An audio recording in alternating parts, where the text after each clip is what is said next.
been a very difficult weekend in the fire community, and with the Oakland fire, our thoughts and prayers here from NFPA go out to all of the citizens of Oakland, to the family, to the friends, and also to the first responders who are having to do the recovery efforts in Oakland. It's really been a tragic week overall with respect to fires. We've had the Tennessee wildfires, which now we're up to 14 lives that have been claimed in those wildfires.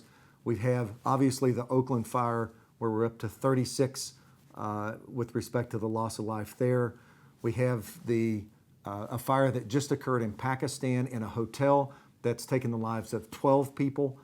We had a fire just outside of Boston here in Cambridge that's displaced over 100 people over the weekend. What we learned from all of these is that the fire problem is not solved.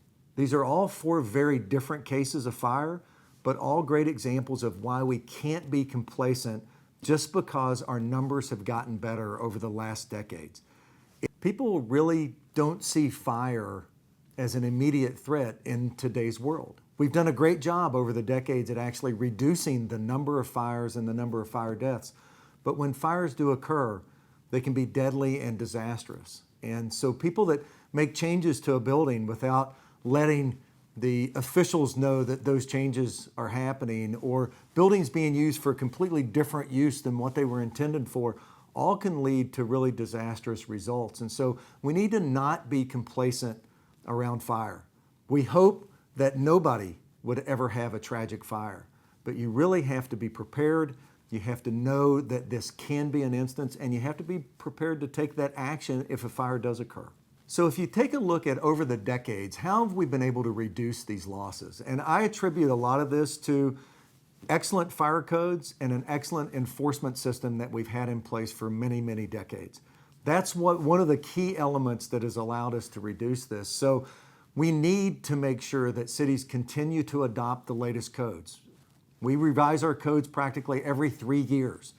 New things that we learn, new items that fire departments are faced with in those cities, that building officials are faced with in those cities, we update those codes to take those into account. That's why it's so important to be on the latest versions of the codes and standards. And secondly, it's important that we have an enforcement system that's effective and that can be applied and can help people in terms of those buildings ensure that they have an environment that is truly can be fire safe.